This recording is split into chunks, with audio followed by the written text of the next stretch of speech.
볼 수 있을 정도로.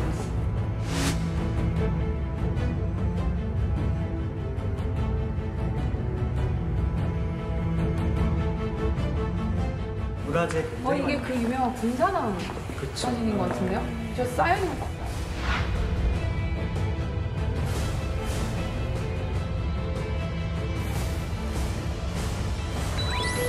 이게 수탈의 탑이랍니다.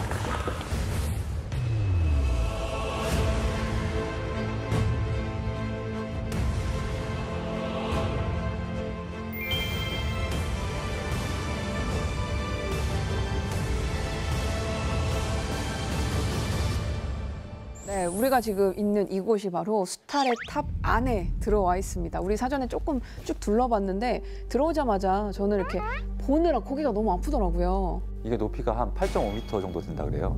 그래서 그러니까 안 보이는구나. 제 생각엔 기획 의도가 네. 뒷목 잡고 한번 봐봐라. 이런 저도 게 모르게 아닐까. 저 들어오면서 약간 이게 뭐야 이렇게 끝까지 보게 되더라고요. 네. 살아보면서 뭘 느꼈어요? 둘러보니까 가정에나 있을 법한 밥그릇이라든지 가마솥 같은 게 있어서 조금 놀랐어요. 그러니까 지금 얘기하신 게 정말 중요한 포인트인 게 네. 사실은 뭔가 높은 사람들 것만 가져간 게 아니라 그냥 한국 사람들에게 일상에서 필요했던 것들을 가져갔으면 그러면 한국 사람들은 어떻게 살았을까? 그러니까 우리의 삶을 통째로 가져갔다. 저는 약간 그런 느낌이 오더라고요. 오늘 우리가 나눠볼 이야기의 주제가 바로 키워드 농장입니다. 우리 지금 가장 많이 보이는 게 쌀. 아까 얘기한 대로 농장이라는 키워드로 오늘 본격적인 이야기를 이어갈 텐데 아마 많은 분들이 처음에 얘기한 대로 뒷목 잡고 주먹 붉은 치고 땅을 치고 정말 울분을 이렇게 감추지 못하고 함께 마음을 좀 나눠주지 않을까라는 생각이 좀 듭니다.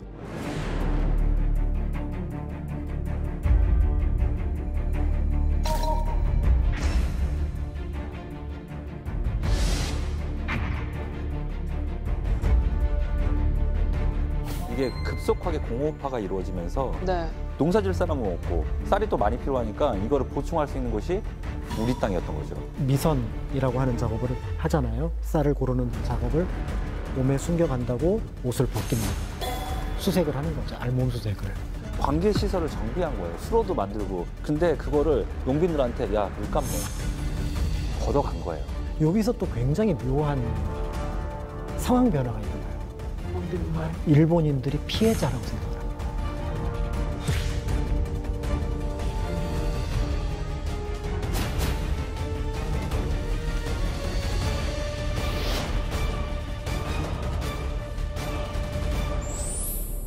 밥, 무조건 밥하면 한국인 생각날 정도로 밥심, 우리가 쌀밥을 먹어야지라는 얘기를 많이 하는데 이 쌀을 가져가고 했으면 정말 상실감이 이루 말할 수 없을 것 같은데요. 제가 일단 오늘은 사진 하나 보여드리면서 시작을 하도록 하겠습니다. 짠! 이게 뭘까요? 아, 이 뭘로 보이세요? 탑이요. 탑이요. 네. 네. 무슨 탑일까요? 이 사진은 1926년에 네. 군산항 3차 기공식 탑이 쌀탑이에요. 800가마니. 800가만이요? 네, 800가마니로 만든. 근데 왠지 800가만 좀 넘어 보이는 것 같긴 한데 이 높이가 어마어마하겠죠? 한 15m, 20m 네. 충분히 될 것 같은 느낌입니다. 아니 우리 수탈의 탑이 거의 한 8.5m 8.5m? 이렇게 가까이인데 더 높은 거잖아요. 저 많은 쌀이 도대체 다 어디로 가는 거예요? 당시 수탈에 갔던 쌀의 아주 일부예요. 그러니까 상징적이라고 볼 수가 있습니다. 그러니까 1930년대 군산항에 창고가 큰 게 3개가 있었거든요. 근데 하나의 창고 길이가 90m가 넘어요. 그런데 그 창고에 담을 수 있는 쌀의 양이 25만 석이니까 3개면 75만 석이에요. 그리고 1930년대에 920번 정도 군산항에 배가 들어오거든요. 그러니까 그렇게 해서 빠져나간 쌀의 양을 추정을 해보면은 저기에 있는 것들은 단지 그렇게 많이 쌀이 빠져나가는 군산의 기념물 정도라고 볼 수가 있습니다. 가슴 아프고 좀 안타까운 이야기들이 많이 나올 것 같은데요. 쌀, 수탈 이거 당연히 다 일본으로 가져갔겠죠? 쌀 수탈이 이제 어쨌든 그 항구에서 가져가는 것들은 일본으로 거의 다 넘어가고요. 네. 당시 이제 오사카에 일종의 이제 선물 시장이 있었습니다.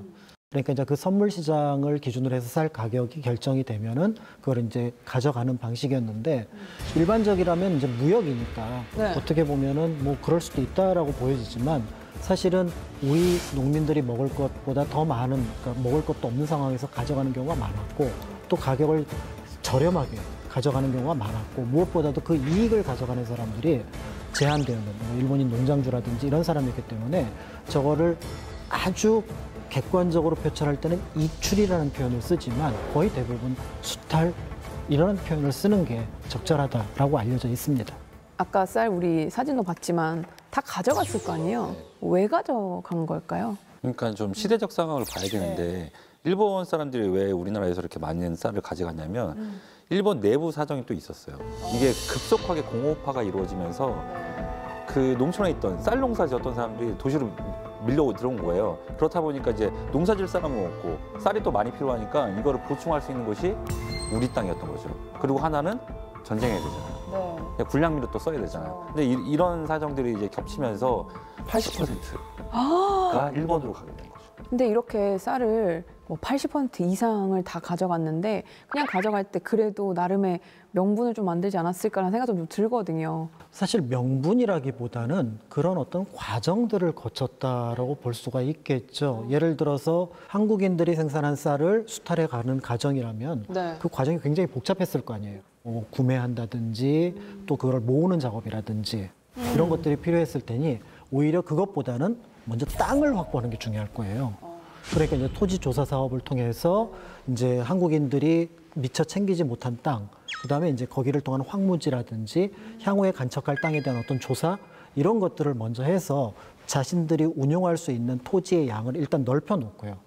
그다음에 이제 국가 차원에서 우리는 쌀을 늘릴 거야. 그래서 산미 생산하는 쌀을 증식하는 계획을 잡아서 그 늘어나는 만큼 이제 우리가 일본으로 가져갈 거야라고 얘기를 했지만 사실은 일본에 가져가는 양은 계획대로 가져가지만 농사라는 게 그렇게 쭉 올라가는 공산품하고는 다른 부분이잖아요. 그러니까 결국은 그 격차만큼 한국인들은 어떻게 보면은 굶거나 또 때에 따라서는 쌀을 비싼 가격으로 사야 되는 그래서 결국은 그 피해를 고스란히 안아야 되는 상황이었던 거죠. 이 산미 증식을 하기 위해선 토지가 뭐가 있는지를 일단은 조사를 해야 되잖아요. 그렇죠. 그걸 신년을 해요. 전국에 있는 토지를 다 조사한 거예요.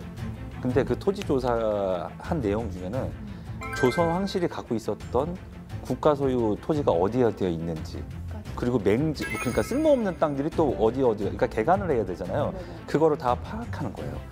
그게 나중에 다 총독부 재산이 되는 거예요. 몰수를 했다라는 얘기를 마지막에 해주셨잖아요. 근데 이 얘기를 딱 듣고 그럼 그 몰수된 거 다시 주진 않았을 것 같고 다시 또 일본인들에게 나눠주지 않았을까? 누가 가져갔어요? 여기서 이제 사실은 그 고리를 찾아내는 게 굉장히 중요합니다. 보통 이제 우리는 일제 침략 또는 식민지 하면은 제일 먼저 떠오르는 게 일본 경찰이잖아요. 네. 또는 군인. 근데 일본 경찰하고 군인이 사실상 한국에 왔던 이유가 뭘까를 생각해 볼 필요가 있는 거죠.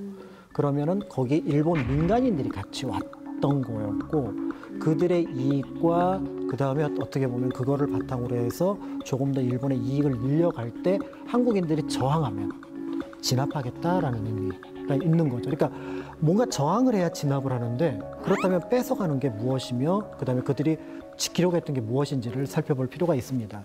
농장주를 모집을 해요. 농사는 누가 짓는다?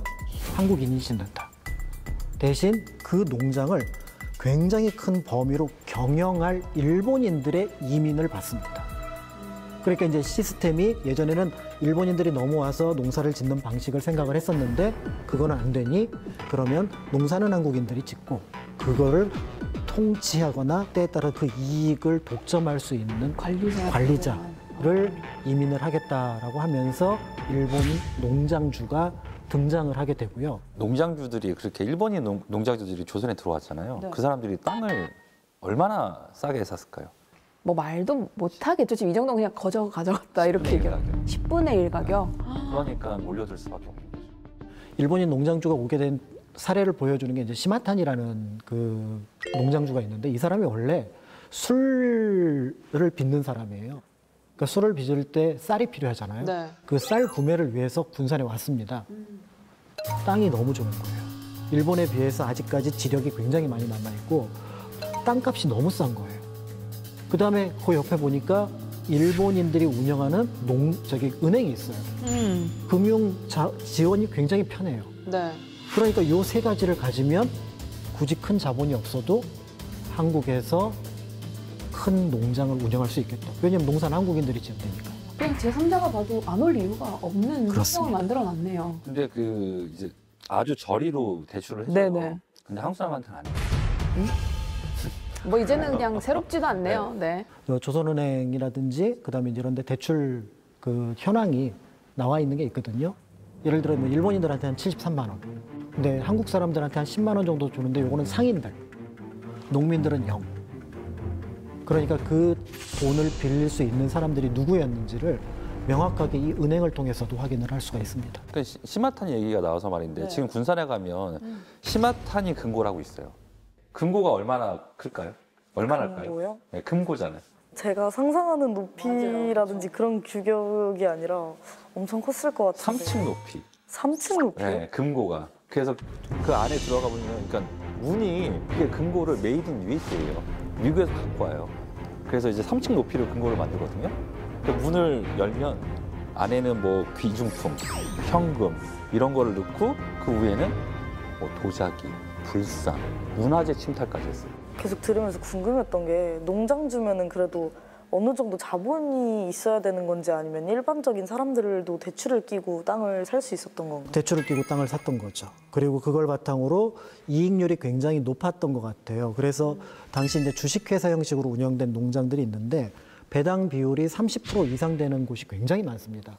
배당 비율이 30% 이상이 된다는 거는 이익률이 그만큼 높다라는 걸 보여주는 거죠. 그러니까 그 이익을 만약에 자신이 거의 대부분, 그러니까 구마모토 같은 경우는 그 농장 지분의 90%를 자기가 갖고 있었거든요. 주식회사임에도 불구하고. 네.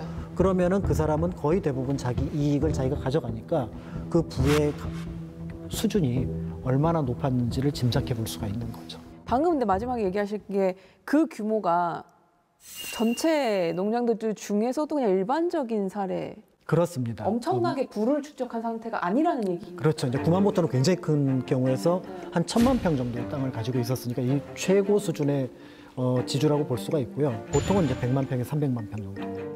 1000만 평이면 여의도 면적의 한 10배. 네? 엄청난 크기의 이제 농장을 소유하고 있었던 거죠. 근데 이제 거기서 그렇게 부를 창출을 했는데 네네. 그러면 우리 농민들은 어떻게 했을까요? 그러니까요. 예. 그러니까 이제 결국은 그들이 이제 그 농사를 짓는 게 일본인들이 농사를 짓는 경우는 아주 일부고요. 네. 거의 대부분 한국인들이 소작농으로 들어오게 됩니다. 그런데 이제 이미 토지 조사 사업에서 내 땅을 빼앗겼잖아요. 네네. 그러니까 이제 그 농장에 농사를 지으러 가죠. 근데 조건이 굉장히 까다롭습니다. 회사 면접처럼 면접을 봐요. 건강한지, 가족들은 몇 명인지.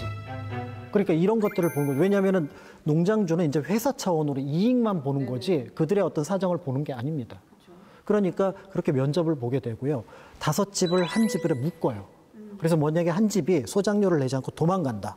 그럼 나머지 4집이 그 도망간 사람의 소작료를 부담을 해야 돼요. 그럼 연대 책임입니다. 연대 책임이죠. 예전에 조선시대 때 있었던 행정이라든지 또는 어떤 방범과 관련된 오가작통법을 이 소작농들에게 연대 책임으로 적용을 했던 거였고, 당연히 이제 그들의 삶은 굉장히 열악했을 테지만 다른 직업을 구할 수 없으면 차라리 이 소작농이라도 오래 할 수 있으면, 힘들어도 할 수 있으면 그게 다행이던 시절이니까 그런 면에서 볼 때 굉장히 갑으로서, 그러니까 어떤 그 권력을 가진 존재로서 농장주들이 존재를 했습니다. 이 소작료가요. 네. 한 30% 정도 내면 됐어요. 그러니까 제가 100을 이렇게 버리면 네. 30%만 내면 됐단 말이에요. 네네네. 근데 이제 일본인 이제 농장주들이 오면서 최대 80%까지 걷어가는 거예요. 왜 소작료가 올라갔을까?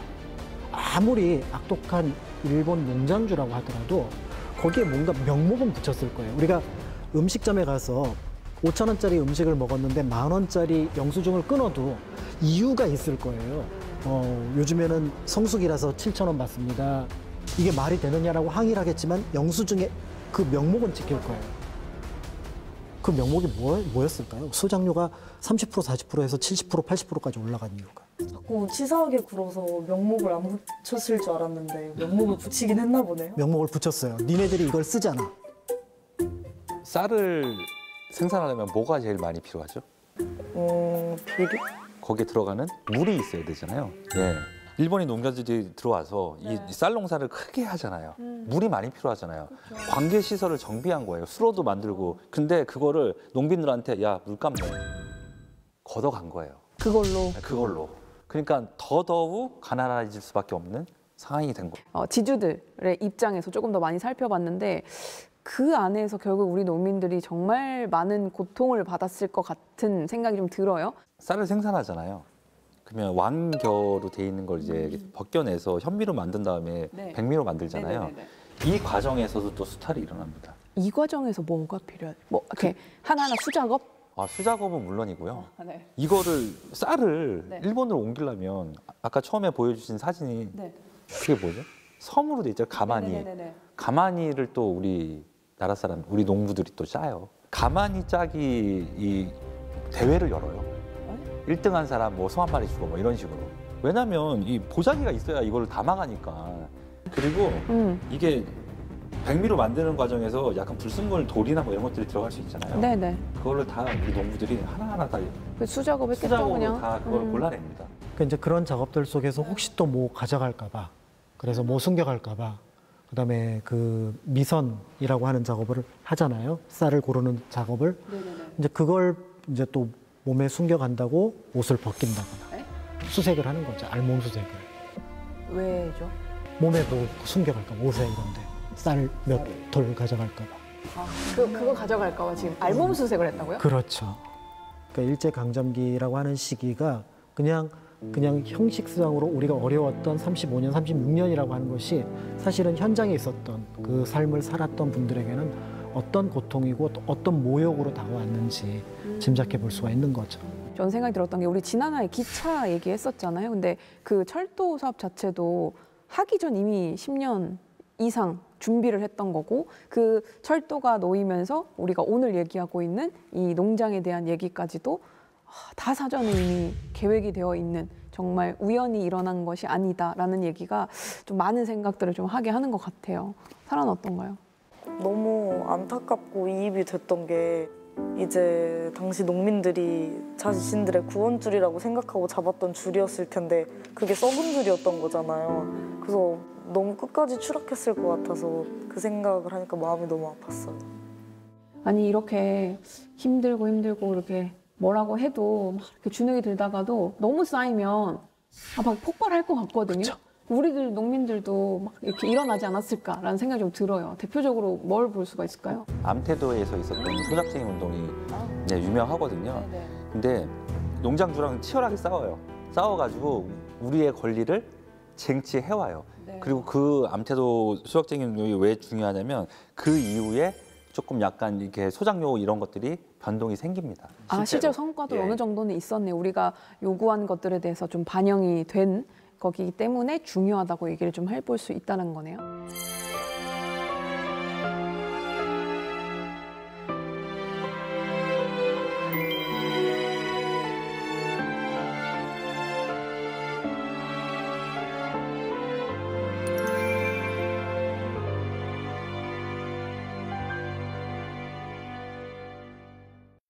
그렇다면 광복 이후에는 어떤 식으로 진행됐는지가 궁금한데.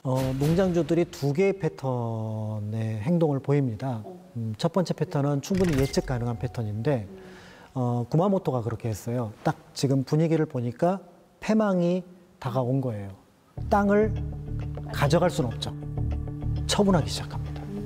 현금화 작업을 해요. 그래서 상당 부분을, 그러니까 정확하게 퍼센테이지를 제가 파악을 하진 못했는데 상당 부분의 땅을 처분하고 그 현금을 들고 일본으로 도망갑니다. 아주 고약한 사례죠. 근데 두 번째 패턴이 있는데 굉장히 예측 못한 패턴이에요. 어떤? 패망을 했잖아요. 그러면은 한국, 그다음에 어떻게 보면 군정으로 돌아왔던 미국이 적국이 되면은 자신의 일종의 그 적국의 포로가 된 셈인 거잖아요. 근데 한국을 안 떠나려고 합니다. 그러니까 자기는 여기서 눌러 앉겠다. 그러니까 예를 들어 지금 내 재산이 100만 원이면 90만 원 내더라도 90만 원을 내겠다. 근데 10만 원이라도 이게 보통의 한국 사람들이 사는 것보다는 10배, 100배 잘 사는 거예요. 그러니까 자신이 일본에 돌아가서 새로 또 직장을 구하거나 이것보다는 한국이 좋다. 그리고 몇십 년 살았잖아요. 이미 적응도 했고. 네. 그러니까 내 아들은 이미 한국에서 태어났단 말이죠. 그러니까 그들에게 한국은 낙원이었는데 그 낙원이 망가진들 얼마나 망가지겠어. 그러면서 끝까지 버티다가 쫓겨난 사례가 아까 금고의 주인이었던 시마타니 나소야. 그래서 군산의 마지막 농장주라는 별명을 가지고 있거든요. 그러니까 구마모토 사례든 그다음에 시마타니 사례든 이런 사례들이 있었는데 결국은 이들 토지 중에서 마지막까지 일본인 소유로 남아 있었던 거는 적산, 적의 재산이라 그래서 이제 처분, 그러니까 적산으로 분류가 돼서 그걸 신안공사라는 곳에서 모두 일단은 가져가게 됩니다. 그리고 나서 관련이 있는 사람들에게 저렴한 비용으로 불하는, 그러니까 내려주는 방식으로 하는데 그 과정이 이제 굉장히 길게, 그러니까 미군정 시기뿐만 아니라 1공화국, 그러니까 대한민국 정부가 들어서고 나서도 계속해서 이어지는 것을 보게 되는 거죠. 이 좀 통쾌하게 좀 혼쭐 내준 사람 없나요? 그래서 좀 얘네 도망갔잖아요. 그래서 좀 아무도 돈 안 벌을 내고. 받아야죠. 그러니까요. 그렇죠. 네. 근데 두 가지 패턴으로 벌을 받았어요. 누군가요? 이게 어떻게? 북쪽에서는 소련군이 내려오잖아요. 거기 남아있던 버텼던 일본인들은 고생했대요. 좀 고생했어요. 그리고 도망가는 일본인들을 해적질해서 우리가 좀 이렇게 다시 뺏어오고 그런 일도 있었다고 하더라고요. 미군정이 여러 가지 정책 중에서 하나가 바로 뭐였냐면은 한반도의 군사적인 일본의 어떤 군사적인 어떤 모든 요소를 제거하기 위해서 모든 일본인들을 일본으로 퇴거시킵니다. 그리고 약 한 석 달 정도, 한 1,000원 정도의 월급 정도가 되는 그 비용의 현금을 제외하고 그다음에 들고 갈 수 있는 물건이 있어요. 그 물건을 제외하고는 모두 이 땅에 놓고 가도록 결정을 합니다. 그러니까 대부분의 일본인들은 사실은 자기가 살던, 그러니까 자신이 착취하고 핍박해서 얻어냈던 것들을 한국에 놓고 가야 했던 거고요. 이제 북쪽에 있었던 일본인들은 이제 시베리아에 보면은 집단 농장들 있잖아요. 여기에 이제 남자들은 모두 끌려가게 되거든요. 그리고 나서 몇 년 뒤에 이제 일본으로 가게 되는데 여기서 또 굉장히 묘한 상황 변화가 일어나요. 어떤 건가요? 일본인들이 피해자라고 생각을 합니다. 지금 30년 동안, 40년 동안 누렸잖아요. 근데 우리한테 당한 게 아니라 소련한테 당했잖아요. 근데 그들은 내가 피해자야. 그래서 보상을 요구를 합니다. 일본 정부하고 소련에 대해서. 그러니까 이런 감정들이 있고 아까 그 1,000원 남겨놓고 1,000원 빼놓고 다 놓고 갔잖아요. 이 과정에서 99명은 한국 사람들이 그대로 돌려보내줬어요. 괴롭히지 않고. 왜 그랬냐면 한국 사람이 착해서가 아니라 제일교포가 많잖아요. 우리가 그들을 괴롭혔던 소식을 들으면 일본에서 제일교포들이 우리 동포가 또 고생할까 봐. 고생을 할까 봐. 그래서 보내줬는데 99명 말고 한 명이 뭐 강도를 당하거나 폭행을 당했다면 그 소식이 크게 커집니다. 그러니까 자신들이 도망 나왔던 이유는 모르는데 도망 과정에서 입었던 피해가 과장되면서 피해자로서. 그러니까 뜻밖의 상황들이 우리로서는 전체 역사를 보지만 그들은 아주 짧은 시기를 보니까 역전 현상이 일어나는 묘한 상황들이 만들어져요.